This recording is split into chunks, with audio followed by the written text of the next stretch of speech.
Hello mpendwa msikilizaji na mfuatiliaji wa Vam TV Online. Leo ni kipande cha pili. Simulizi inakwenda kwa jina la Usagaji. Lengo la simulizi ni kwa ajili ya watu wazima, si watoto chini ya miaka 18. Hapana, above miaka 18. Lakini hii simulizi inahakikisha inakufunza kuwa makini, kuyachukua yaliyo mema na kuyaondoa mabaya. Usije ukatamani kufanya kitendo kibaya. Ni hawa wakwe wa Neema, hawana tu akili, wanamfanyia ujinga na Neema anaingia katika mtego wao. Kumbuka tulikuwa tumeishia pale baba mkwe alikuwa ameingia chumbani kwa Neema ising. So kitu kilichotokea huko ndicho tulikuwa tunasubiri. Ni kitu gani kitatokea? Bana, kumbuka kulike kabla hatujaenda kuendelea. Lakini kama hujasubscribe, basi ndio muda wako wa kuona kuwa una subscribe. Mimi naweza nikasema naanza namna hii. Tuungane. Nilikuwa nimeweka miguu yangu baba mkwe ayapate vizuri mashavu ya kei yangu. Yani baba mkwe akaweka vidole vyake hivi viwili kwenye mashavu ya kei yangu. Yani kila kidole na shavu moja. Alafu akawa anapakachua za mashavu ya kei. Jamani, nikawa nalegea, nasikia utamu. Na msaliti mume wangu katikati ya utamu wa mama mkwe ananipigia simu, ananiuliza taarifa ya mgonjwa. Hapa ndipo kule ambako Neema na baba mkwe wake walitunga sentence ya kuondoka pale nyumbani. Wakaenda huko kwa ajili ya kuvinjari. Mimi nikamjibu anaendelea vizuri, ya mdomoni sio sana, nitakupigia kesho mama mkwe, simu yangu inazima chaji. Baba mkwe akasikia raha, akajua nataka kuzima simu, iwe kazi.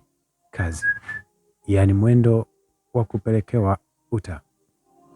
Kweli nilizima simu. Nikalala kitandani, nikatanua miguu, mano kazi. Kwake baba mkwe anaifanya atakavyo. Sasa baba mkwe akaniambia, wewe usifikiri mumeo akusaliti. Uko alipo lazima awe anafanya na watu, ila tuache hayo, nipe utamu kwa ushirikiano, mimi nishakolea kwako. Jamani, anasema hivyo huku ameshika jogoo lake, amepiga magoti kitandani. Akaniambia, njoo sasa ulambe pipi. Nilikaa kitako, nikashika jogoo yake ya baba mkwe, nikaanza kwa ilamba kama pipi. Nilizungusha ulimi kwa kichwa cha jogoo yeye. Kuna kichwa tu. Mimi nilianza kuhisi utamu tu anavyo nikuna kichogo, huku mimi namnyonyoa jogoo. Sasa nimezamisha mdomoni kwangu. Jamani, baba mkwe mikono yake ikawa inanichezea tu nyuma ya shingo yangu. Naona raha kweli kweli kuchezewa hivyo. Nikaanza kusikia utamu wa kulamba pipi kwa sababu nachezewa na mimi. Akaniambia, aya, lala chari. Jamani, nikalala chari. Baba mkwe naye yeye yaliyomo yamo. Alileta ulimi kwenye kee, akanyonya kisima. Yani akanivuta kisima kama anavuta sigara. Huku akawa ananikuna kwenye mpaja yangu. Jamani, nilisikia utamu mimi mwenyewe. Nikawa nakata kiuno, nampa ushirikiano. anataka yeye. Jamani, kukunwa mapaja kutamu sio mchezo. Nasikia raha mimi. Niliweka mapaja yangu vizuri. Baba mkwe analeta kidole kwenye kei, sasa ananitia kidole cha kwenye kei. Aise, nasikia utamu, kidole kinazunguka kwenye kei huku navutwa kisimani na mdomo. Aliponichanganya akaning'ata kei kwa kutumia lips za mdomo wake. Hapo sasa ndio akanivuruga akili, akawa anakimung'unya kisima changu. Jamani, nasikia utamu, nikawa natoa mguno.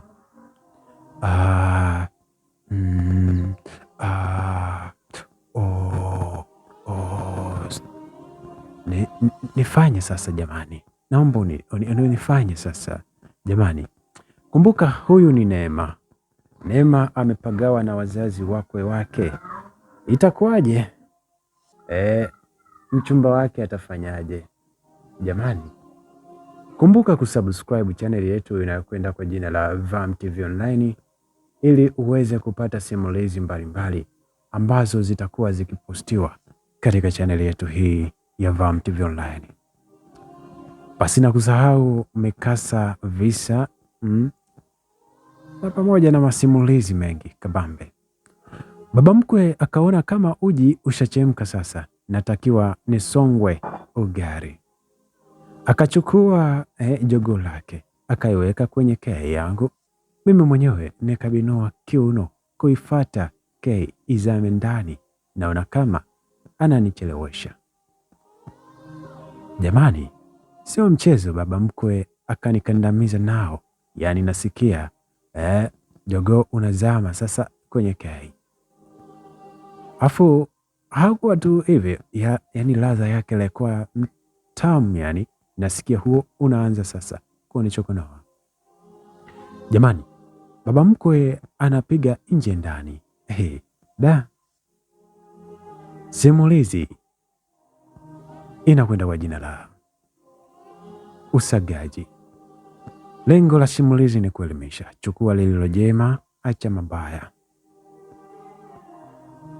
Na mimi nampa uno kama rote, alafu namfenya kwa ndani, yaani naung'ata ujogoo wake kwa kei. Baba mkwe ananifanya nilizike huku anantomasa maziwa yangu. Asikwambie mtu kufanywa huku unanyonywa ziwa kutamu. Aswa upate mwanaume msafi, anuki moshi wala sigara wala mdudu. Baba mkwe anazungusha ulimi kwenye chuchu ya ziwa langu huku tendo la ndoa linaendelea. Jamani, ananipampu kwenda mwendo wa mwendesha guta. Anapanda milima, mimi nasikia utamu, napelekwa moto. Nilimkumbatia, yani kuonyesha nanogewa nacho ufanyiwa. Mchezea mgongo. Sasa baba mkwe akaandamiza jogoo lake ndani, ananipa uno la mumo kwa mumo kwa dakika moja. Alafu anaendelea na nje, yani jamani, kute zangu za kei zote zinaguswa na jogoo la baba mkwe. Nasikia utamu kweli. Baba mkwe akanyanyua miguu yangu akaipachika mabegani kwake. Sasa mimi nikashika jogoo lake mwenyewe nikalengesha kwenye kei. Jamani, na kei imeloa, basi inateleza kama nyoka pangoni. Akanizamisha sasa, yani anaisalimia kei kwa salamu ya Jamhuri ya Muungano, kazi iendelee. Yani anachochea kwa spidi huku akareta mdomo wake kwenye sikio langu, katoa ulimi, ananilamba tundu la sikio. Jamani, nikawa kama kichaa mimi, nikaanza kupiga kelele za miguno kama ile, wacha mimi nisiigize. Jamani, baba mkwe anapeleka moto mwendo wa farasi, alafu akatoa ulimi kwenye sikio akauleta mdomoni, akaendelea kunipiga denda. Mimi nikawa siwezi toa mguno, nikawa nacheza na ulimi wake, yaani huku ulimi na kwa chini ulimi. Chini kuna jogoo, yani fulla, nasikia nampa uno la mgando. Akaishusha miguu yangu akaniambia, aya, bongoa sasa. Baba mkwe akutaka kweli ione kama jogoo imemwacha ghafla, akanipiga brashi kidogo, akanizamisha jogoo lake. Jamani, jogoo la baba mkwe ni refu afu tamu. Akaniingiza jogoo lake kwenye huku ananiminya nyashi yangu. Mimi nikazidi kuinama na msusia kumbe nguruwe asusie ushamba. Baba mkwe alishika kiuno changu, ilo ono alilonipa sasa la inchi hii, unazani? Hapana. Yaani alinipa ile nje ndani ya pa ya spidi na kwa sababu imeloa. Haikuwa inachunika, basi raha tu nasikia sasa. Nikawa ni mwendo wa kujimwagiwa. Yani yeye anakojoa. Akanikojolea bao huku nimebongoa. Jamani, akachomoa jogoo lake ikiwa na shahawa zake, akaileta kwenye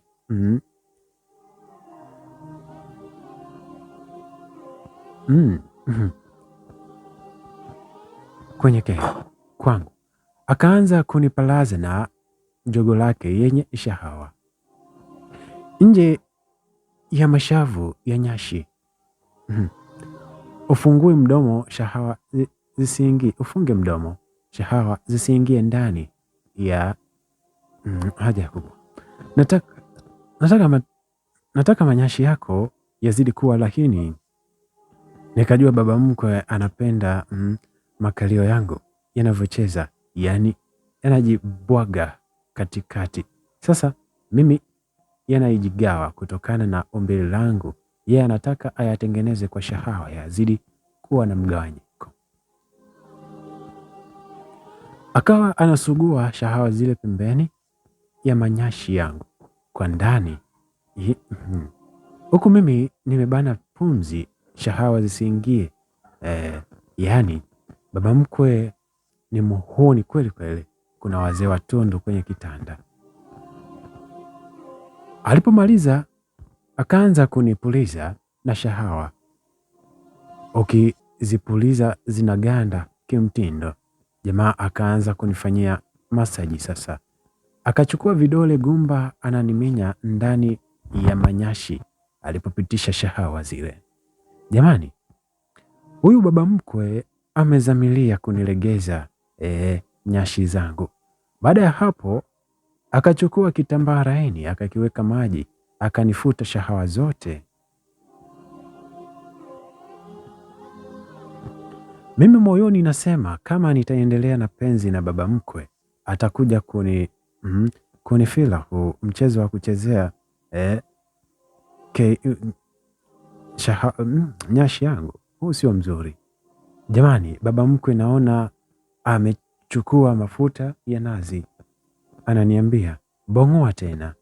Nikaona sasa nachowaza ndio hicho, nikawa makini sana. Jamani, baba mkwe naona anapaka mafuta ya nazi kwenye kichwa chake cha jogoo, alafu analileta kwenye nyashi. Huku imeloa mafuta ya nazi. Jamani, yani akagusisha penyewe sasa, akawa anaizungusha tu kwenye makalio kwa juu, yani kichwa cha jogoo lake kinapita kwenye makalio, anashusha mpaka kwenye mapaja, akalileta kwenye mashavu yake. Mimi ningezikapanda tena akanisukumia jogo yake kwenye kei huku ananifanyia masaji kwenye matako yangu. Jamani, alikuwa anafanya vizuri taratibu huku anaminya manyashi yangu, yaani anapeleka moto. Sasa ananifanyaje masaji? Mimi mzuka ulivyokuwa unazidi, ndio nikawa nazidisha kukata kiuno. Akaona ngoja anikojoleshe, akaanza kunipampu kwa nguvu, huku dole gumba lake analipitisha mgongoni kwangu kwenye uti wa mgongo. Jamani, baba mkubwa hatari. Baba mkwe hatari. Alikuwa anafanya nikojoe na yeye akakojoa. Sasa tulipopumzika akaliamsha tena dude asubuhi mpaka kiu ikaisha. Akanipa 600, akaniambia uwe na amani, mimi nakupenda sana. Sasa rudi nyumbani, hii siku nyingine wakupe ruhusa tena, mimi uko siji mpaka siku 3 mbele zipite. Mimi nikasema baba mkwe ameoa matara au, ila sikutaka kuchunguza sana, maana Waswahili wanasema kuchamba kwingi unatoka na mavi. Nikaweka pesa kwenye Tigo Pesa na maisha yakaendelea. Safi, narudi nyumbani. Sasa nishamwambia mama mkwe nipo njiani narudi. Akaniambia nipitie hapa kwenye somo la ndoa, twende wote nyumbani.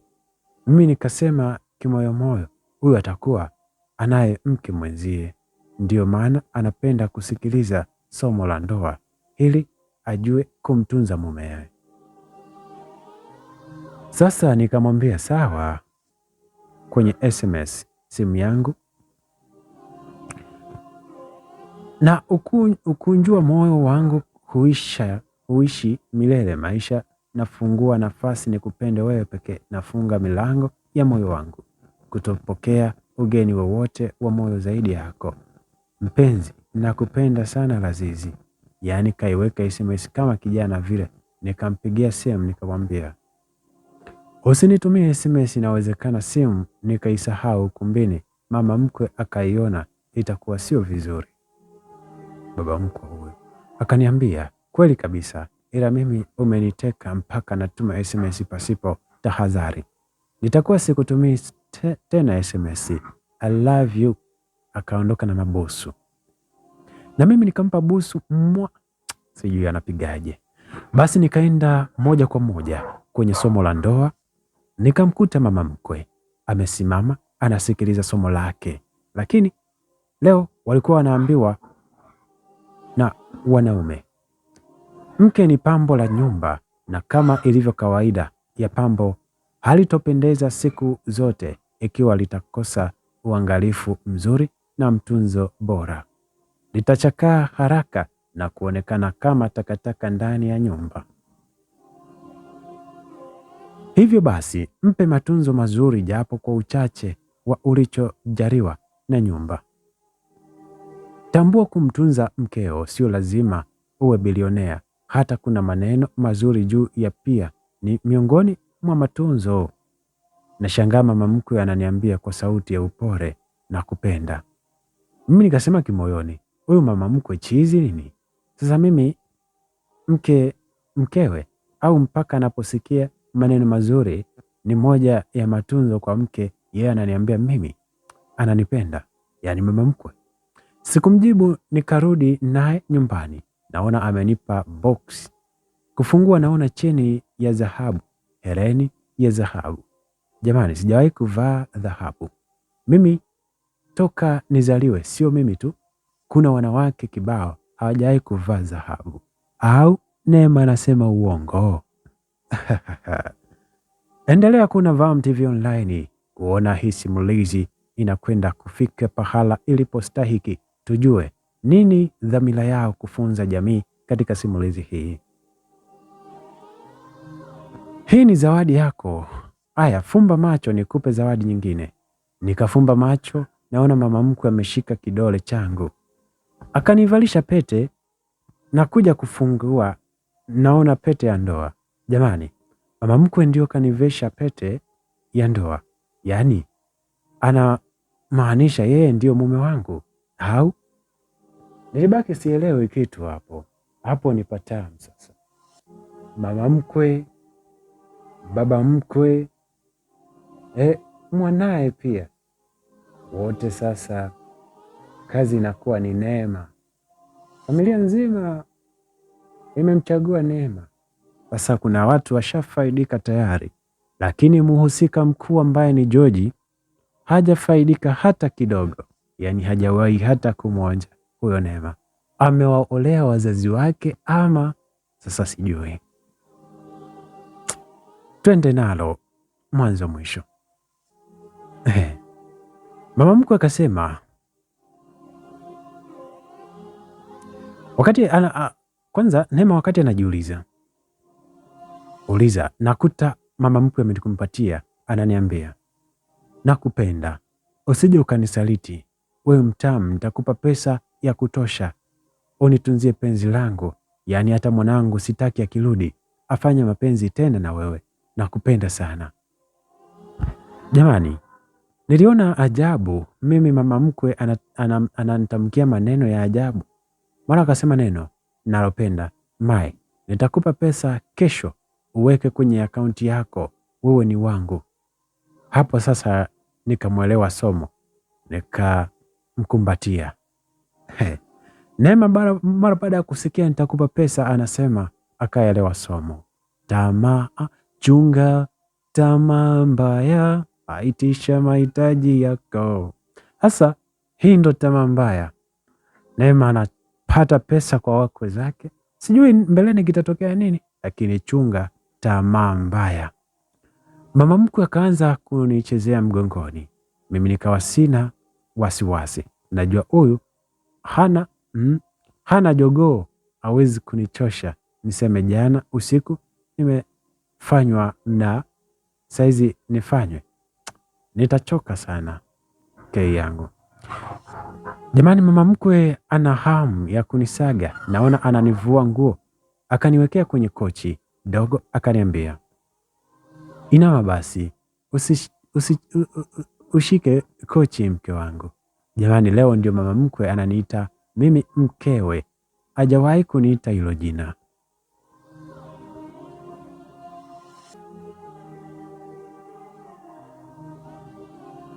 Kiukweli mimi nilikuwa tu nawaza pesa ambazo ameniahidi kwamba atanipa nikaweka kwenye akaunti yangu. Hivyo nikaendelea kumpa ushirikiano kutokana na kile alikuwa anataka. Alafu akaniambia, aya, tanua makalio yako mke wangu. Mimi natanua makalio jamani. Nafanyiwa kitu ambacho sijawahi kufanyiwa kwenye maisha yangu. Nadhani hakuna mwanamke kashawahi kufanyiwa. Mama mkwe yangu ameshika ziwa lake, ameniweka kwenye makalio yangu. Yaani chuchu ya ziwa lake linagusa sehemu ya haja kubwa yangu. Jamani, haya mapenzi mengine mapya akaanza kunisugua kupitia ziwa lake. Na mama mkwe ana ziwa kubwa kidogo, analitumia vizuri sasa. Yaani kumbe chuchu ya ziwa inaamsha kweli kweli yaliyolala. Mama mkwe akanishushia chuchu yake mpaka kwenye mashavu ya kei yangu. Hapo akazidi kunivuruga akili, naona haya maajabu na kweli nasikia utamu. Mpaka kei yangu nayo ikaloa hatari.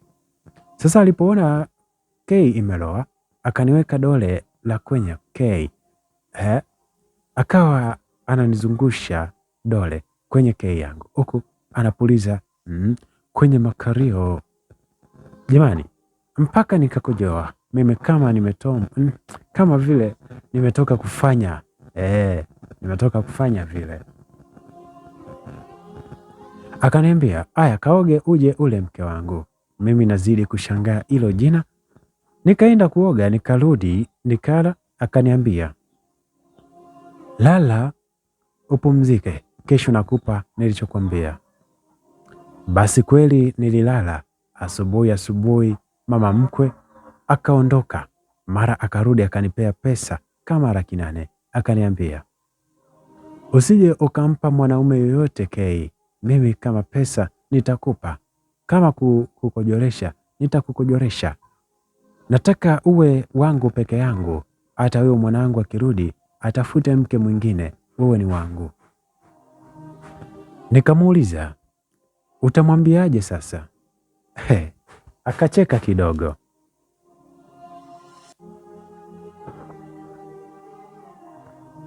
Akaniambia, hilo niachie mimi, wewe nimekupenda sana. Acha niende kwanza kwenye biashara zangu, nisubiri hapa, angalia TV. Mimi nikamwambia naomba niende Tigo Pesa nikamtumie mama mkubwa japo pesa kidogo, alafu ndio nije ndani nitulie. Akaniambia, aya nenda, dakika 5 urudi, sitaki nikuache nje wewe peke yako. Jamani, ndio nishakuwa mke wa mama mkwe. Sijui mama anaona wivu, na mimi nikaenda moja kwa moja kuweka pesa yangu Tigo Pesa. Nikarudi, yeye anajua nimeenda kumtumia shangazi. Jamani, mama mkwe akaondoka na mlango akanifungia nisitoke ndani. Mimi nikawasha TV, nikaona jamaa mmoja anaongea utani na kabila wanalotaniana. Alikuwa anasema hivi, unao watoto la kilangi mweupe pe hapo ndani, utasema haufi tena, anakuchomea na udi hapo hapo ndani, na anakufukiza udi wake kila idara.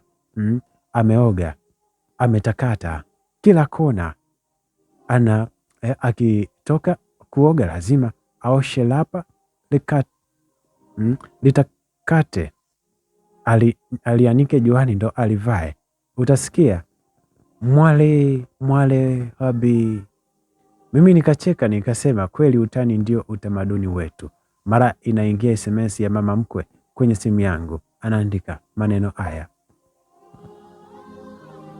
naweza kuishiwa ujumbe wa kutuma, naweza kuishiwa utani, pia naweza kuishiwa chaji, lakini moyo wangu hauwezi kukosa nafasi ya kukuweka wewe. Na kupenda mke wangu, nipo njiani nakuja, nikukute uchi, nina hamu na Kei yako. Sawa. Hayo ndio maneno ya mama mkwe kwa mkamwana wake. Jamani, mimi naona nishakuwa kwenye ndoa yenye vituko, ila sababu ananipa pesa, acha nipige pesa tu. Nikamwambia sawa. Kumbuka, chunga tamaa mbaya. Kama unasikiliza hii simulizi, chunga tamaa mbaya. Sawa. Basi nikaenda chooni kujisafisha Kei yangu, nikachamba nia yangu aikute safi. Anataka Kei tu, acha nimpe.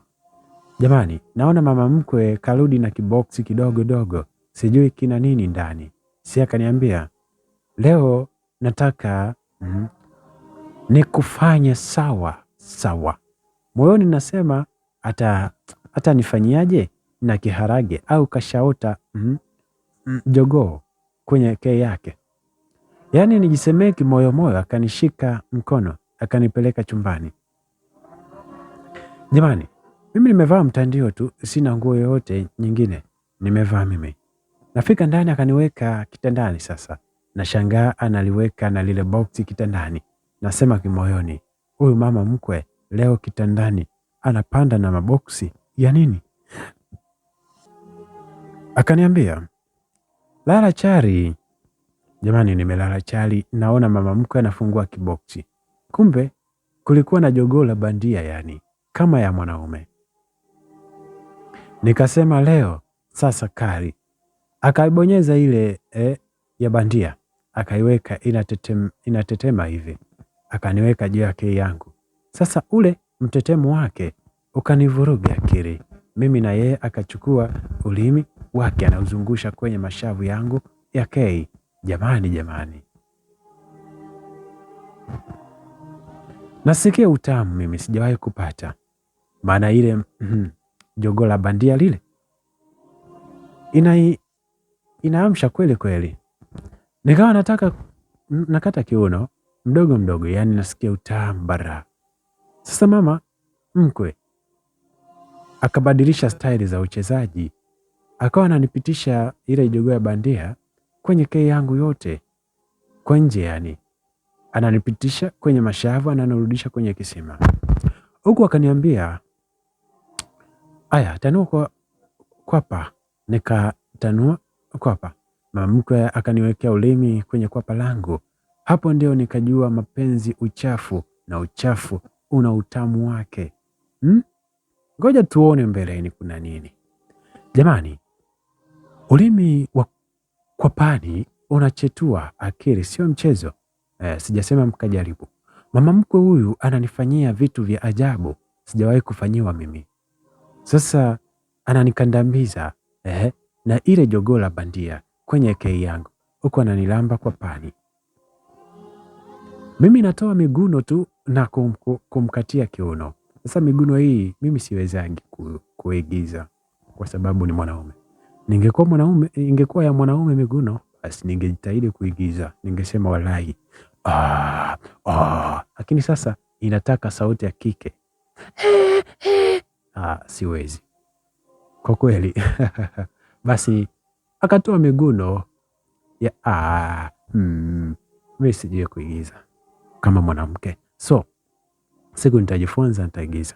Jamani, si unajifanyisha nichukue pesa, nasikia utamu kweli.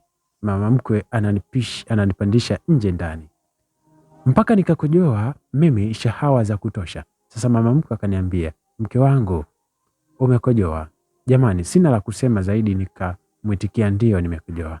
Akaniambia, sasa utanisaliti kwa kipi? Pesa nakupa, kukukojolesha unakojoa, nini unataka tena? Nikakaa kimya, maana sijamuelewa swali lake anamaanisha nini. Akaniambia, usiniogope sawa, mimi ni wako.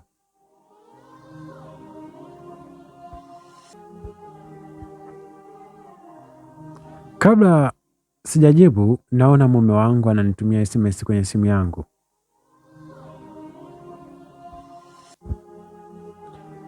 Anasema hivi, natamani kuona macho yako ukiyafumba, natamani kusikia sauti yako za chini za ndoto za usiku, natamani kukuona ukigeuza kitanda, natamani busu lako la kunitakia usiku mwema. Lakini yote haya hayawezekani kwa kuwa tupo mbali na kupenda sana dia. Mama mkwe akaniambia, huyu upo mbali, leta nimjibu mimi, nimpe moyo ajue unampenda, kumbe nishamzidi kete. Mtoto mzuri kama wewe akuoe, asafiri akuache kizembe. Angekuwa na akili si angeondoka na wewe. Ninyi si mwili mmoja. Akili acha nijilie vyangu. Acha nimjibu sasa. Jamani, nikampa simu mama mkwe, akajibu SMS. Pendo la dhati lina sifa zifuatazo: kuvumiliana, kusubiriana, kujaliana, kushauriana. La mwisho ni mimi na wewe tu pamoja. I love you mpenzi wangu na kungoja. Jamani, natamani kucheka, maana mama mume wangu akili yake anachati na mimi, kumbe ni mama yake. Jamani. Basi mama mkwe akaniambia, nenda kaoshe jogoo hili la bandia nilete. Jamani, nikaenda kuosha jogoo la bandia. Ile ndio nikajua kumbe shahawa zikiwa kwenye maji zinakuwa kama mapovu, maana naosha jogoo la bandia yenyewe shahawa zangu mwenyewe kwenye beseni. Nikampelekea, akaiweka kwenye boksi, akaniambia mimi naondoka, nitarudi baadaye. Basi akaondoka, akanifungia mlango. Neema kwa sasa ni mwendo wa kufungiwa mlango. Sasa mimi nina hamu ya kuongea na mama yangu, nikampigia simu tukaongea, akaniuliza kuhusu maisha ya ndoa. Nikamwambia naendelea vizuri, nipo sawa tu mama. Akafurahi sana, akaniambia nataka udumu kwenye ndoa yako, usiwe kama mama yako mdogo, kaachwa na mume, amewekwa kimada na mume wa mtu, yani mama yako mdogo. Usije ukamwomba ushauri wa ndoa yako, mshenzi yule. Neema anasema Mimi nikamwambia sawa mama, nakusikia, kwa heri. Mama akakata simu. Mimi nikasema moyoni, mama angejua anachonifanyia mzazi mwenzie, ushawaka saizi, na angekuja kwa nini anifanye hivyo mwanangu na jogoo la bandia, yaani kusingetosheka. Mara mama mkwe akarudi akaniambia, mke wangu, kaniwekea maji leo nimerudi na mashine, nataka nikunyoe hayo uninyoe, yani huo msitu huko naona yameanza kuota, alafu hayo yananinyima raha kulamba kei ya mke wangu. Jamani, mimi nikaenda kuweka maji, akaenda kuoga. Mama mkwe akarudi akaniambia, aya, vua nguo, tanua miguu, nikunyoe msitu huo. Jamani, sina ujanja, nikavua nguo mimi, nikalala chini ya zulia, halafu nikaweka kitambaa kwa chini ili msitu itakapotolewa yaondoke kwenye kitambaa. Nikatanua miguu mama mkwe akashika mashavu yake yangu akayaminya kama vile mtu anaminya pua, anameka makamasi sijui, yani anapenga, sijui Kiswahili makamasi. Jamani, mpenzi nayopewa mimi tofauti kabisa. Aliminya mashavu kwanza, alafu akawasha hiyo mashine, ndio akaileta sasa kwenye kei, ananinyoa msitu. Ndugu msikilizaji, kumbuka kusubscribe channel yetu ya Vam TV Online ili tuwe wote katika simulizi zingine mbalimbali. Lakini pia unaweza kusikiliza simulizi zingine ambazo zimekwisha kupostiwa kama simulizi ya Binti Paula iliyopo Vam TV Online. Kuona unajifunza kupitia simulizi mbalimbali. Na hiki ni kipande cha pili, usagaji. Mama mkwe alichomfanyia mkwe wake hatari, na baba mkwe yumo. Alafu akawasha mashine, ndio akaileta sasa kwenye kei, ananinyoa msitu wangu. Jamani, nasikia raha kunyolewa msitu. Mama mkwe akaninyoa msitu wote kwenye kei yangu, akachukua kitambaa chenye maji akanifuta nacho kwenye kei. Sasa kei imekuwa kipara. Akaniambia, leo pumzika mke wangu, sikufanyi leo, nitakufanya kesho. Mimi nikasema afadhali, leo kei yangu inapata ofa ya kutoa utelezi. Sasa mume wangu akataka picha ya kei. Mama mkwe akachukua simu yangu akamtumia ile picha ya maraya. Mume wangu akazani kei yangu, akasema asante mke wangu. Unaona mambo yanavyoenda? Mimi nacheka, yani mama mkwe anachomfanyia mwanae sio kitu cha mchezo.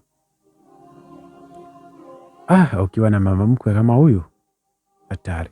Lakini pia ukiwa na mtoto kama Neema, naye ni hatari, kwa sababu aliingia kwenye vishawishi. Hatujui, hakujua kujibana na kujiamrisha, lakini yote ameshaingia kwenye 18 za mama mkwe na pia kwenye 18 za baba mkwe. Huku George amewaacha wajilie. Sasa mume wangu akaanza kutuma SMS zake kama kawaida yake, na mimi sikuwa na shaka simu anayo mama mkwe, mtaharamu wa kujibu SMS hizo. Mume wangu akaanza, wengi hupenda Fanta kwa ladha yake, wengine hupenda pilipili kwa muasho wake, wengine hupenda asali kwa utamu wake, ila mimi nakupenda wewe kwa upendo wako. Mama mkwe akulemba, akutaka kuchelewa kumjibu. Nimetuma ndege wangu auzunguke moyo wako kwa upendo, auguse uso wako wa faraja, na mwisho akunong'oneze sikioni taratibu kuwa nakupenda. Mimi nacheka tu, mama na mtoto wanachati yani. Makubwa jamani, naona mume wangu yeye achoki kuchati, akatuma tena SMS. Moyo wangu umeuhifadhi hisia zako, na kuahidi kamwe sitopunguza upendo wangu kwako. Tunza SMS hii ya hadi kwenye simu yako, iwe kumbukumbu kila uisomapo. Nakupenda sana malaika wangu. Mama mkwe anaing'ong'oa SMS alafu anaijibu. Nakupenda mpenzi wa, nafasi ya ulioitawala moyoni mwangu ni kubwa. Hakuna ambaye anaweza kufika uhodari wako. Wewe ni mtu muhimu sana maishani mwangu. Mume wangu akaaga kwa SMS, akajibiwa kwa SMS. Mama mkwe akaendelea kulala kitandani kwake na mimi nikalala. Sasa asubuhi naona baba mkwe kaja. Mama mkwe anamuuliza, mbona siku za kuja kwangu bado hazijafika, umekuja? Baba mkwe akasema, mke wangu, samahani, naumwa, nikaona bora nije kutulia hapa, hakuna kelele. Sipo sawa kabisa mke wangu, nimekuja kutulia siku 2 tu. Akamwambia, pole sana, aya nenda chumbani ukalale, nikuletee chai unywe, mimi nataka kuwahi hapo bandarini, kuna mzigo wangu umefika. Baba mkwe akawa mpole, mimi nikajua anaumwa kweli, kumbe mwongo. Mama mkwe akampa chai akanywa, akalala. Mama mkwe akaondoka. Sasa alipoondoka tu baba mkwe akanifuata, akaniambia, Mai, mimi siumwi, nimemisi penzi lako, alafu simu umezima. Nimekutumia pesa hata ukusema asante. Jamani, mimi kusikia pesa akili yangu ikahama, nikamwambia, nimezima, niliweka chaji, ngoja nikawashe, ila asante. Basi nenda kuwasha simu, nione shilingi ngapi. Nimeinama kuchukua simu, baba mkwe anakudua sketi yangu, anaifunua, ananivua chupi. Mimi nawasha simu, naona SMS kweli kiasi, naona 3,500 imeongezwa kwenye pesa langu. Basi nikatanua miguu tu, baba mkwe anifanye na anajua kujali, hajaombwa anatoa. Jamani, baba mkwe akawa ananipalaza na kichwa chake cha jogo lake kwenye kisima. Mimi nikatoa nguo zote nisije loa majasho, na kei yangu ina utelezi mwingi, yani baba mkwe hajasugua sana, utelezi ukatoka. Jamani, nasikia unauzamisha sasa ulo jogo lako kwenye kei yangu, na mimi naupokea uboo kwa kukatikia kiuno. Yani baba mkwe akawa ananifanya huku ananiminya nyashi ama makalio yangu. Mimi nimeshika meza na usikilizia ule uboo. Akachomoa alafu akakaa kwenye kiti kidogo, akaniambia, aya njoo ukalie jogoo. Jamani, sikutaka kujivunga, bado sijakojoa, bao nikashika uboo nikaulengesha kwenye kei yangu, nikaukalia. Ile nimegeuka kama nakaa kwenye kiti, kumbe na ukalia. Jamani, na jogoo la baba mkwe ni refu, basi ukawa unazama kwenye kei yangu vizuri sana. Mimi sina wasiwasi tena, kei inayoweza kuhimiri jogoo yangu baba mkwe. Nikawa nakatikia huku yeye ananichezea maziwa. Mimi nasikia raha, nazidi kumkatikia, maana anachezea maziwa kwa kuzungusha ncha ya vidole kwenye chuchu zangu. Jamani, nasikia utamu, mimi nazidi kumkatikia. Najizuia mguno usije ukatoka nje, navyozuia mguno basi na kei nayo inazidi kuwa ya moto kwa sababu nabana pumzi. Baba mkwe ananisifia, kei yako mnato, nakupenda sana, asante, nakojoa sasa. Na mimi bao linakuja nazidi kukata hono. Tukojoe wote kwa pamoja na kweli tukakojoa. Nikaenda kuoga fast kabla ya mama mkwe ajarudi.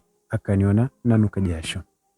Baba mkwe naye akaoga. Sasa kila mmoja akakaa chumbani kwake. Mama mkwe anakuja ajui kilichoendelea. Akaona tupo sawa. Sasa baba mkwe alichotaka amepata. Alipofika jioni akaaga anaondoka. Mama mkwe akaniambia, mke wangu, leo nimecheka mwenzio. Nipo kwenye grupu moja la bulking basi. Nimeona kuna somo moja wanaambiwa wanawake. Nimecheka sana, ngoja nikupe usome mwenyewe. Sasa mimi nikasema kimoyoni, huyu mama mkwe ile mboya bandia anayoshika ndio anajiona yeye sio mwanamke ni mwanaume. Anavyosema somo wampewa wanawake, yeye ayumo kwenye jinsia hiyo. Basi akanipa simu nikaanza kusoma. Jamani, goli la asubuhi lina umuhimu wake. Mpe mmeo goli tamu la asubuhi. Mwanaume aliyekamilika lazima aamshwe asubuhi, tena sio kwa kukurupuka, la hasha. Mwamshe kwa utulivu. Unapomwamsha mmeo asubuhi kwa kumpa kei asubuhi na mapema kabla hamjatoka kitandani, unajua kinamtokea. Moja, utamwondolea uchovu, utamchangamsha na kumfanya mwepesi, na hapo atakuwa tayari kwa ujenzi wa taifa. Atachapa kazi hatari. Nadhani mpaka sasa ushajua mumeo unamwamshaje, si ndio? Haya tuendelee.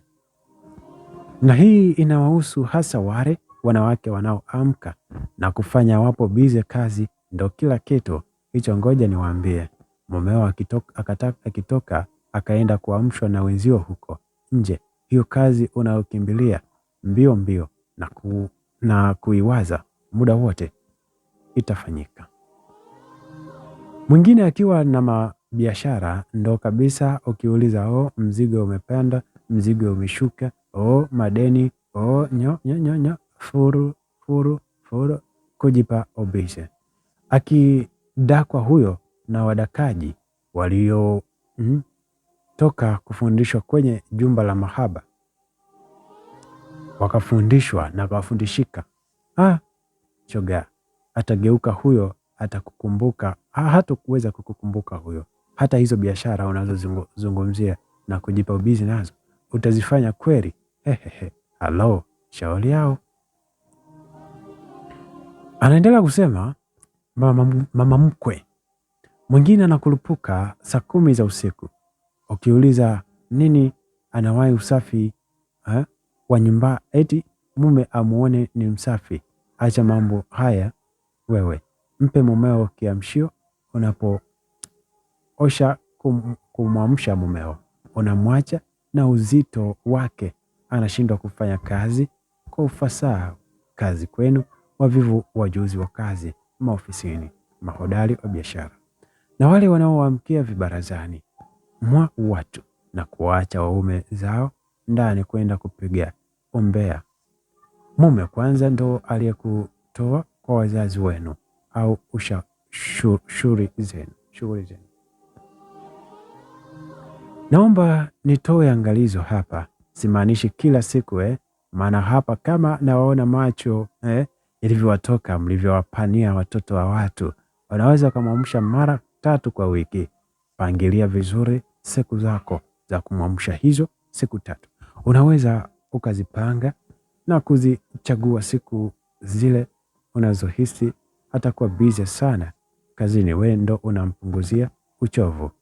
Mimi nimekwambia tu 3, lakini unaweza kwenda siku 7 kama kawa una nguvu. Upo. Mama mkwe ndo anasema hivyo. Unamwamshaje? Amka alfajiri, anza uchokozi wa kumwamsha taratibu. Tenshua ndo muda wa kumnyosha wa kumwonyesha utaalamu wako wote na kumfanyia awe tayari kupokea kiamsha toka kwako. Maana muda huo yeye atakuwa na mawazo ya kazi tu, hivyo utamsaidia kumfanya aamke akiwa mchangamfu. Mwisho nakumbusha kuwa karibu na husband wako. Hii itakusaidia kumjua vizuri. Mkikaa pamoja, mguse, mpapase, hii itamsaidia kumfanya akutamani muda wote. Haya, mimi nishatimiza wajibu wangu kukukumbusha kazi na kuachia wewe. Mama mkwe anamwambia huyu si ashakuwa mke wake sasa. Yaani yeye ameshakuwa mwanaume mama mkwe. Akaniambia, umeelewa mke wangu? Mimi kabla sijamjibu naona ananishika mapaja yangu, ananiambia, mimi nina hamu na kei yako. Leo nataka nilambe sana, maana sina kipara, nimekunyoa. Mimi nikawa nipo kimya, akanichangamsha, akanipa pesa, akaniambia, shika pesa hizi, kesho uende kununua nguo mke wangu. Sasa aliponipa pesa tu, hapo mapaja yakatanuka na nikalala chali alambe tu hiyo kei. Si anataka kuilamba jamani. Akaniweka vizuri miguu yangu, akaweka ulimi kwenye pahala pa haja kubwa jamani. Yani akaniambia, Mai, mume wako katuma SMS, umenichafua, anapanda ndege huko alipo sasa. Saa 2 usiku atakuwa hapa, anakuja kukaa siku 3 anaondoka.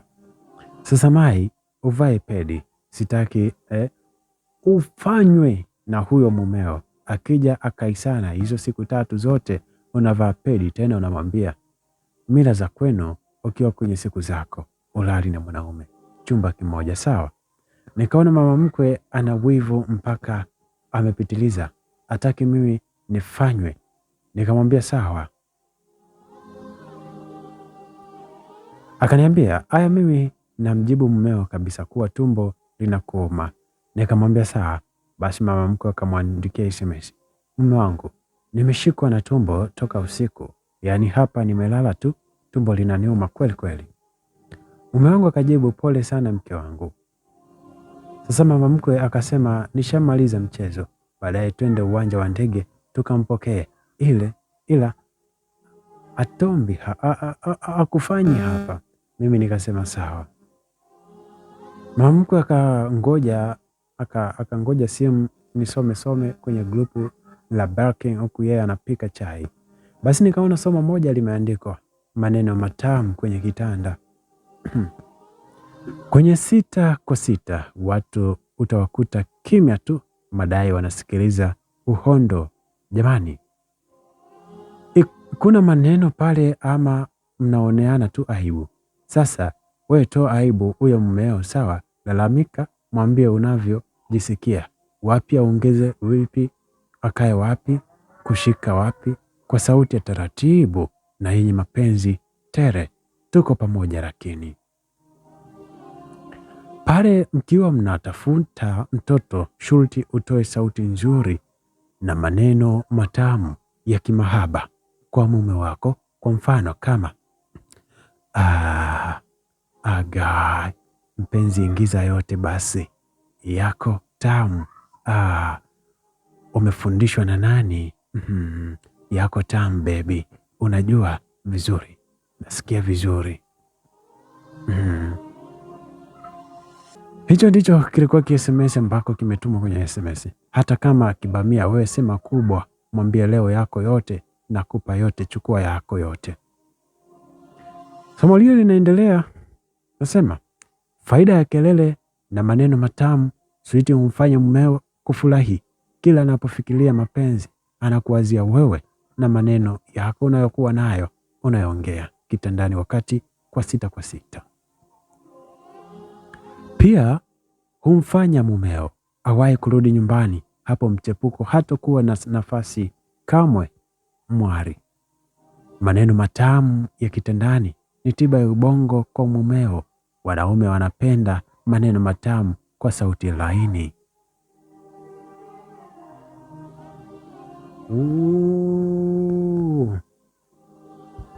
Sasa pakiwa kimya tu na ukajifanya bubu, jamani, nitakula kwako. Wanaume wanapenda hiki kitu kuliko maelezo, mwali wangu, bila kusahau mauno. Mwanamke mwepesi, mwanamke nyonga nyonga, hakuna kitu mwanaume anapenda kama kiuno. Mwanamke kuna nazi kwa mkongojo, mwali na mchuzi lojo lojo, upo bibie. Basi mimi nikawa nacheka mwenyewe tu, maana dunia kuna mambo ya haya magrupu mengine sio mchezo. Basi mama mkwe akamaliza kupika chai, tukanywa na tukapumzika usiku, tukaenda kumpokea mume wangu huku nimevaa pedi. Sasa mume wangu anashuka kwenye ndege, tunakutana tu mimi natapika. Jamani, mimi mwenyewe nashangaa nini kimenifanya nitapike, na mama mkwe anashangaa huku anasema moyoni, mdomo unaomba nini sasa, huyu nini kimemtapisha? Basi wakanipeleka hospitali, nikaingia chumbani kwa dokta anafanya vipimo. Wakati huo mume wangu na mama yake wapo nje ya chumba cha dokta. Dokta akaniambia, wewe ni mjamzito, hausumbuliwi na tatizo lolote, acha niende kuambia ndugu zako wewe ni mjamzito. Jamani, nilipigwa na butwaa, baba mkwe ndio kanipa mimba.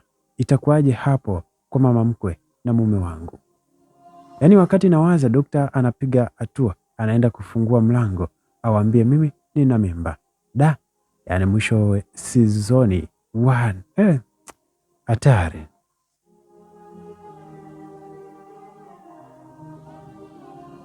Kiukweli haikuwa jambo jepesi.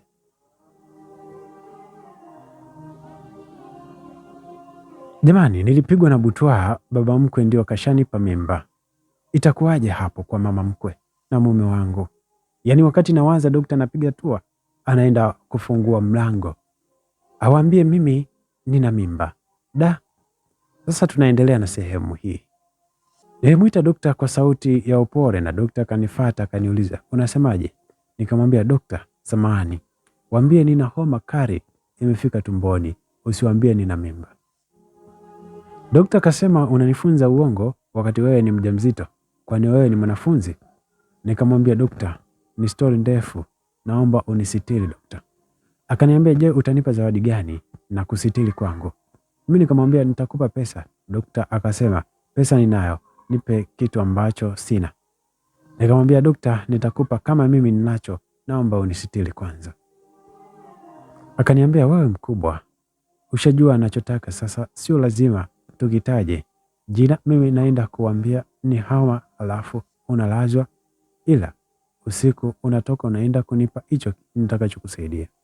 Imani nikawa nishajua dokta anataka K tu, ana lolote. Moyoni nikawa tayari kumpa K dokta, mengine yatafuata. Kwa nini K? Mkaa useme, ikitumika inaisha. Nikamwambia sawa. Dokta kaenda kuambia kama nilivyopanga.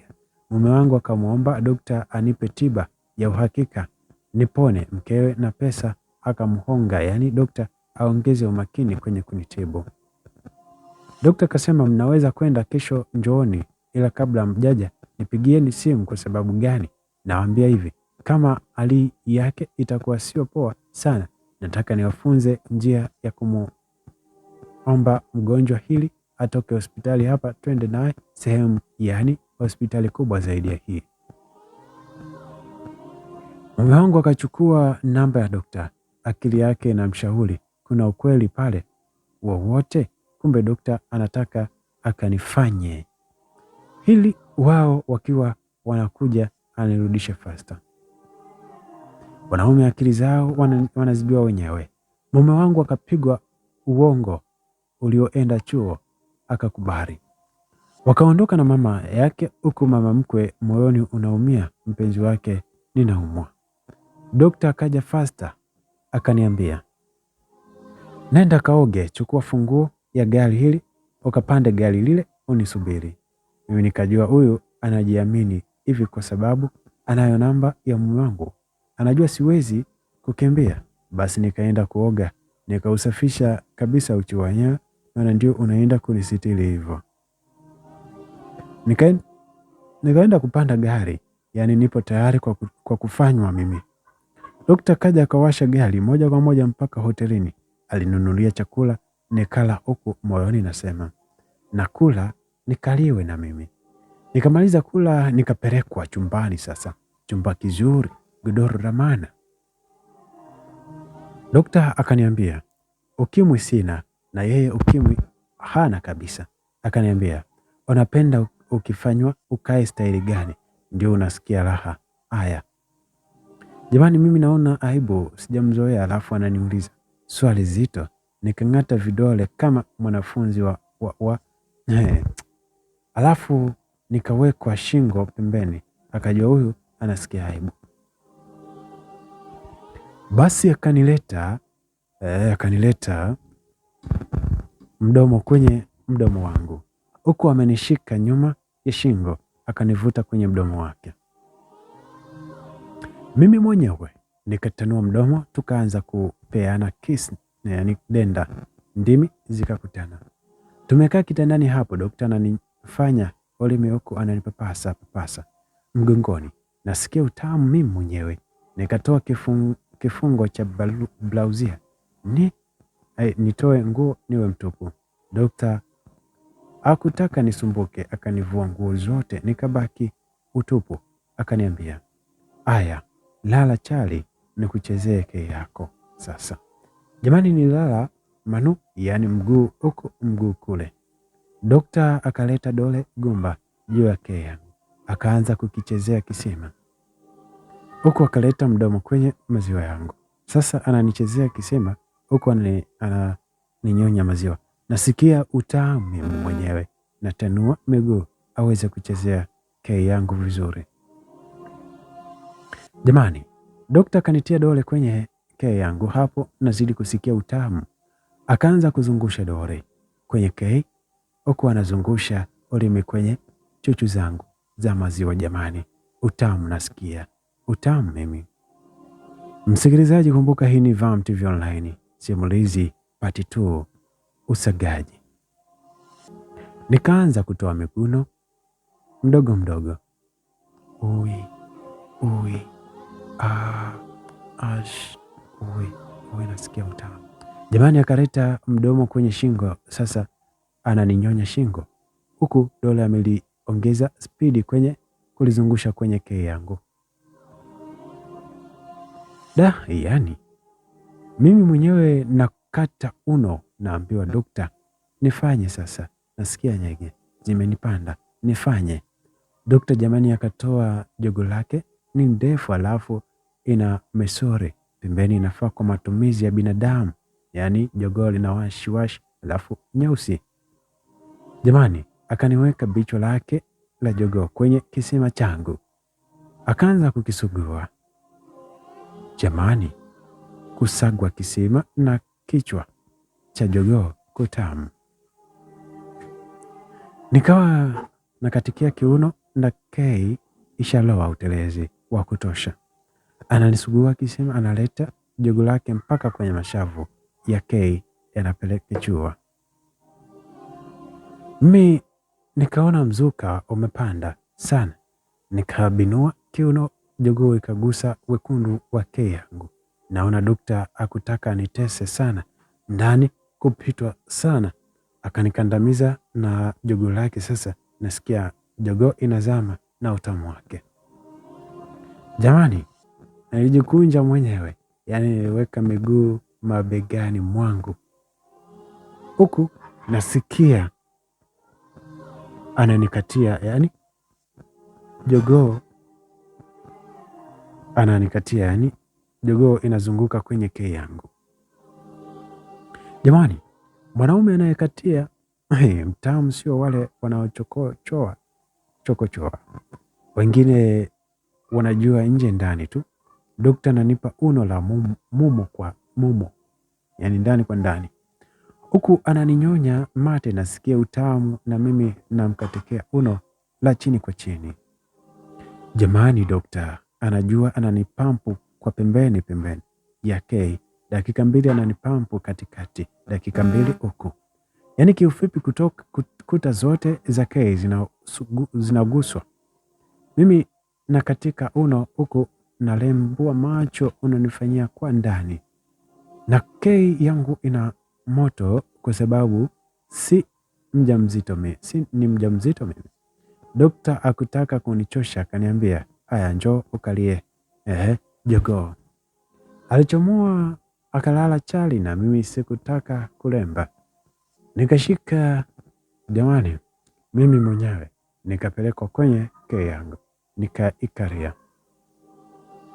nikaikalia jogoo inazama kwenye kei yangu. Jamani, nasikia utamu na yeye hajaniachia tu hivi hivi, ananichezea kiuno changu. Mimi naluka kichula huku natoa miguno kama mwehu. Miguno yetu ndo ile ile, wacha tuiruke. Jamani, akaniuliza kwenye kifua chake sasa, anavyopitisha mikono yake mgongoni, mimi huko anazidi kunipa uchezi, nazidi kumkatia kiuno. Jamani, mapenzi matamu. Dokta akareta mikono kwenye makalio yangu, ananiminya manyashi huko. Mimi nasikia utamu tu. Sasa nahisi nafika kileleni, nikawa naweseka sasa, nakojoa.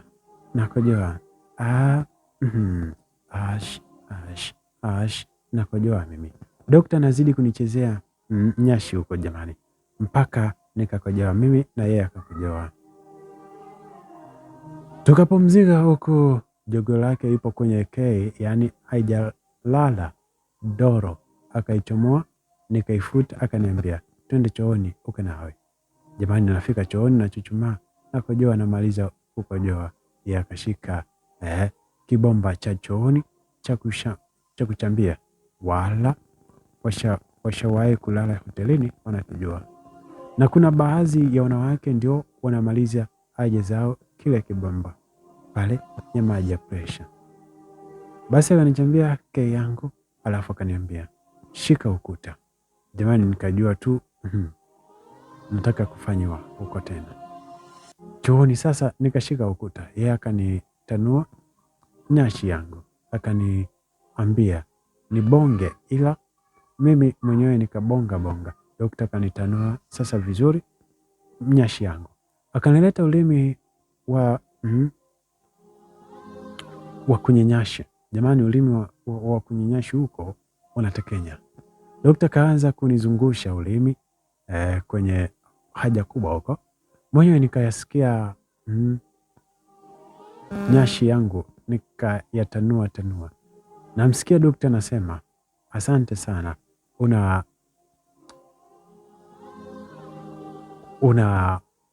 nyashi nzuri na mtamu sana wewe, nakupenda sana. Mwenyewe nasema huyu atakuwa mfiraji na siwezi kukubali kufirwa kuchezea, anichezea ila sio kunifira. Jamani, mwenyewe nasema huyu nasikia dole sasa la mwenyewe kei yangu, alafu ananipuliza kwenye nyashi sehemu ya haja kubwa. Jamani, kama hujawahi kupulizwa kwenye haja kubwa huwezi kujua utamu niliokuwa napata mimi hapo. Jamani, laha nikazidi kubonga. Dokta anachezea na uchi wangu, akaniingiza jogo lake kwenye kei, akanifanya bao moja chooni, akaniogesha, akanirudisha chumbani, akaniambia, Mai, wewe mtamu sana, unaonaje tuitoe mimba, tuwe wapenzi wa kimya. Mimi nimekupenda sana, sio siri, wewe mtamu. Mimi jamani, nikawaza bora nitoe mimba, niendelee kuwachuna mama mkwe na baba mkwe yangu, yaende nikawaambie. Poa, nitashukuru sana. Basi dokta akaniambia kesho na kutoa hii mimba, ila ni siri yetu, ila usije ukanigeuka pale utakapokuwa umepona. Nikamwambia siwezi kukugeuka, ila unipe na kinga ya kutokupata tena mimba. Akaniambia sawa. Sasa upande wa baba mkwe, kumbe hawala yake ni mama yangu mdogo mimi. Sasa alimwambia mama mdogo aende kwenye darasa la kungwi mwendo kasi, akajifunze mambo ya maana. Wakati mama mdogo anaenda kwa kungwi mwendo kasi na baba mkwe anakwenda kwa mama mkwe kumwangalia mwanae kaja, yani mume wangu. na akili yake anione na mimi. Sasa mama mdogo alifika kwa kungwi mwendo kasi, alikuta somo hili: namna ya kuwa mnato wakati wa tendo la ndoa, kumpa mautamu mumeo. K iwe indicated na msamiati, lakini maana yake ni kubana, kuvuta na kuachia uume kwa kutumia misuli ya K. Mtindo huu wa ufanyaji tendo la ndoa humpa mumeo raha ya ajabu ambayo mara nyingi itamfanya akushikilie kwa nguvu au abaki ana nguna tu. Jaribu kumsemesha, kisha sikiliza sauti yake. Hehehe, sauti itakuwa haitoki vema kwa utamu. Indicator ukipatia ni mwisho wa matatizo. Kubana huku au nisemeje, ubanaji wa uume kwa kutumia misuli ya uke kuko tofauti. Inategemeana na mtu mwenyewe vile. Timing yako, kwani unapaswa kujua ni wakati gani unatakiwa kubana, kukamua na kupanua. Vile kuna baadhi ya wanawake, kwa uzoefu wangu mwenyewe, kama mumeo amekufanya vizuri siku hiyo na kukaribia au kufika mwisho, ukweli utahisi utamu wa hali ya juu. Ulichochanganyikiwa ni maumivu fulani hivi. Sasa mmeo kila akiendelea na shughuli utahisi mautamu. Akienda juu unamvuta ndani, yeye ataishia hivyo. Pia hutokea bila kubana misuli ya uke kwa mtindo ambao kila mtu anaujua, au nitakuelezea hapo chini kabla sijakwambia inakuwaje wakati unapofanya. Mapenzi ni mikao yako ambayo itakurahisishia kuindiketa kwa nafasi. Napenda utambue jinsi ya kuibana misuli hiyo ya uke ambayo inahitajika. Mazoea ambayo yatakusaidia pia kurudisha maumbile yako kama yalivyokuwa awali. Sawa, sote tunafahamu jinsi ya kukata. Zuia mkojo usitoke kule, kuzuia ndio kubana misuli ya uke, na ukiachia mkojo utoke, ina maana misuli ya uke imeachia pia. Sasa hivi unavyonisikia, fanya hivi bila kuwa na mkojo. Yaani hujabanwa na mkojo, bana kisha hesabu mpaka 10, kisha achia, rudi tena na tena. Fanya hivyo kila siku, mahala popote ulipo, wakati wowote. Kumbuka kuendelea na zoezi hili kila unapofanya tendo la ndoa. Jinsi unavyofanya zoezi hili mara nyingi ndivyo misuli yako inavyozoeana na ile hali ya kubana na kuachia. Inaongezeka na siku moja mumeo akikuuliza mbona siku nyingine K inakuwa mnato sana, ujue umeanza kufuzu. Namna moja ya kumpa ukiachika ni uzembe wako. Wachache sana saizi kwa kweli. Mama mdogo anatoka pale kashajua jinsi ya kubana K yake. Jamani, dunia kuna mambo. Sasa upande wa mume wangu alimpigia simu mama yangu kumwambia kuwa mimi nimelazwa, na mama akampigia mama mdogo. Sasa asubuhi wote wakawa wanakuja. Mama mkwe anakuja na mume wangu, baba mkwe anakuja peke yake. Sasa mama na mama mdogo nao wanakuja. Mama ajui mdogo wake anatoka na baba mkwe, na mama mkwe ajui nyumba ndogo ya mumewe. Sasa wakakutana hospitali. Mama mdogo sijui alipanda uchizi gani, akamwita, Mai, umekuja saa ngapi? Sasa mama mkwe amesikia jina aliloitwa mumewe. Kashesha. Hapo ndipo baba mkwe akatumia akili ya kuzaliwa, yaani kiume, yaani uongo staili, akapokea lile neno kwa kilefusha. My sister, ndio naingia hapa hospitali. Vipi na wewe, kuna mgonjwa wako? Alafu baba mkwe akampiga jicho, baba mkwe akampiga jicho maelekezo. Mama mdogo malaya mzoefu akawa kashajua, akasema, my brother, nina mgonjwa wangu na mimi hapa Sasa ikabidi waelekezane udugu sasa, baada ya kujua wote wamekuja kwa mgonjwa mmoja ambaye ndio mimi. Mama mdogo amjui baba mkwe wangu. Sasa mama mkwe akapigwa chenga ya mwili. Basi mimi nilikuwa nisharudi kupokea kitambo, nipo ndani kama mgonjwa wa kweli yani. Kumbe kama ingekuwa inaongea ingeniumbua sana. Daktari akasema, jamani, mgonjwa anaendelea vizuri. Nimegundua tatizo lake lipo tumboni. Sasa kuna dawa atakayokunywa siku 7 akiwa hapa hospitali. Baada ya hapo ataruhusiwa niwatoe wasiwasi, atakuwa sawa. Mama mkwe ananiangalia kwa jicho la kunionea huruma. Mkewe. Nimelala pale, masiara yamekuwa kweli kwenye mawazo yake. Kumbe mimi siku 7 za kutoa mimba. Basi wote wakarudi, ikabidi mume wangu aniage kwa busu. Inatakiwa yeye arudi tena nje. Yaani alikuja mara moja. Sasa kaja na hakunifanya. Daktari alimwambia asafiri tu, mimi nitakuwa salama. Sasa upande wa mama mdogo akaona akimwambia mama ukweli, mama atamletea za kuleta, kumwambia aachane na baba mkwe. Ikabidi apige kimya ili afanywe vizuri mjini hapa na raha ya kufanya upate matunzo. Sio uchokonozi na mzee mtu mzima alafu matunzo zilo, utakuwa akili hauna wewe.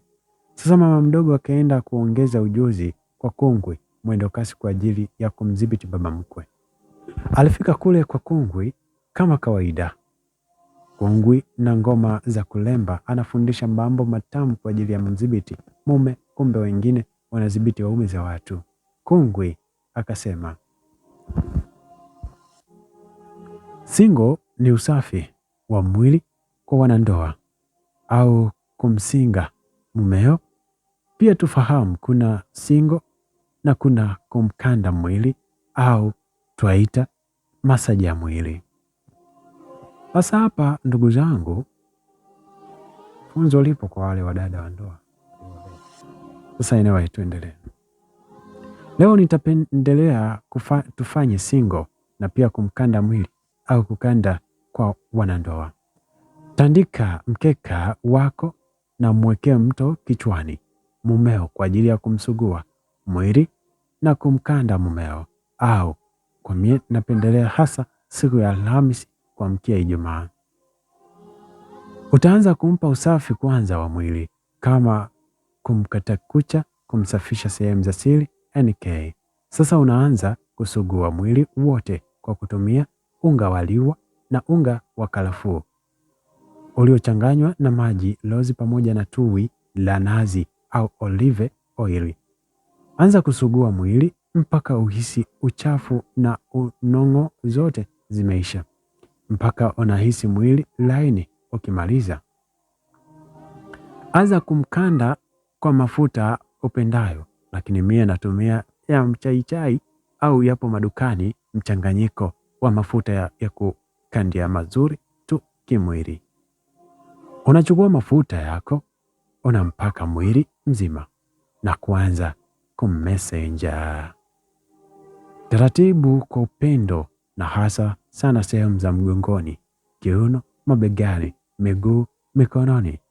Utaendelea kumkanda mpaka utakaporidhika, na kama na wewe atakukanda ni vyema, maana laha mupeane nyote. Mahapo hapo unamwacha akae kama dakika 15, mwili upumzike, nawe nenda kamtayarishe maji, na hayo maji yawe ya moto, yatie marashi ya rose miski, au pia uko udi maalumu wa kuogea wa mdonge, utamtilia kwenye ndoo akaoge, au umkogeshe au mkogeshane, kwani kukogana pamoja ni sunna. Mambo yalikuwa hivyo. Hapo tumemaliza singo au usafi wetu kwa mumeo. Faida za singo sasa. Anasema hivi: faida za kusinga, kwanza, mwili husaidia kuondoa uchafu na mchovu ya mwilini. Pia inakufanya mumeo apate pumziko na kuondoka usongo wa mawazo. Pia kutawezesha mishipa ya damu kuwa katika hali nzuri na hivyo kurahisisha msukumo wa damu na kufanya misuli ya jogoo ya mumeo kuwa imara. Pia huleta furaha kwa wale wawili wapendanao katika maisha yenu ya ndoa. Kwa leo tuishie hapo, au mnasemaje jamani? Nieleweni jamani, mimi nataka unikumbuke. Mama mdogo akawa kashapata ujuzi, kazi ni moja tu, kumtetea baba mkwe. Sasa upande wa dokta akanogewa, badala anitoe mimba usiku akanichukua tena, huyo akaenda kunipa kifanyo. Sasa dokta akaniambia, Mai, naomba leo niwe huru kwenye mwili wako, usinibanie, nataka nicheze kweli na mwili wako. Kesho si unajua na kutoa mimba, sitaweza kufanya na wewe mpaka upone. Mimi nikawa nina wasiwasi naye huyu mfiliaji, ndio maana ananianzia mbali. Wafiliaji wengine wanakuwa na staili hii ninavyosikia. Mimi nikamwambia sawa. Sasa akanunua mzinga wa konyage, akaniambia tunywe, unaongeza uchafu, unaongeza chachu ya mapenzi. Mimi sijawahi kunywa konyage, si nikaifakamia. Naona nimelewa. Sasa dokta ananivua nguo, mimi nabaki uchi. Akaniweka kitandani, akanilaza kifudifudi, yaani makario juu kei chini. Dokta sasa akaanza utondo kwenye mwili wangu. Kumbuka kulike na kunipea support. Utakapofanya hivi ndivyo nami nitaleta simulizi mbalimbali. Akaanza kunifanyia masaji kwenye mpaja yangu taratibu, yani ananitomasa kupitia viganja vyake. Mimi nasikia utamu, nikawa natanua miguu hiyo, mikono yake iweze kuchezea vizuri kwenye mpaja yangu. Jamani, dokta kaleta mikono kwenye makalio yangu, akawa ananiminya nyashi. Mimi nasikia utamu, stima za pombe, nikawa nakata kiuno kushirikiana, nasikia utamu kwa kile ninachofanya. Dokta akaniinua, akawa ananipitisha urimi pembeni ya nyashi yangu kwa ndani.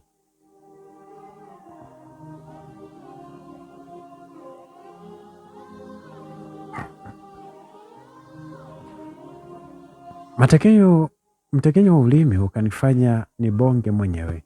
Basi nilivyobonga, dokta akachukua jogoo lake, ameshika mkono wa kushoto, anapitisha kwenye mapaja yangu. Jamani, nasikia mtekenyo kweli kweli. Kichwa cha jogoo la baba mkwe la dokta kinapita kwenye mapaja yangu. Akaileta jogoo lake mpaka kwenye mnyashi, akawa ananisugua sasa nje ya nyashi yangu. Jamani, nazidi kubongoa mimi, nasikia utamu. Naona ameileta jogoo kwenye mashavu yangu yake, akaanza kunisugua mashavu ya jamaa. Aliponichanganya zaidi, alipozungusha jogoo lake kwenye mlango wangu wake, jamani, hapo nikawa natoa miguno mimi kama sina akili nzuri kichwani.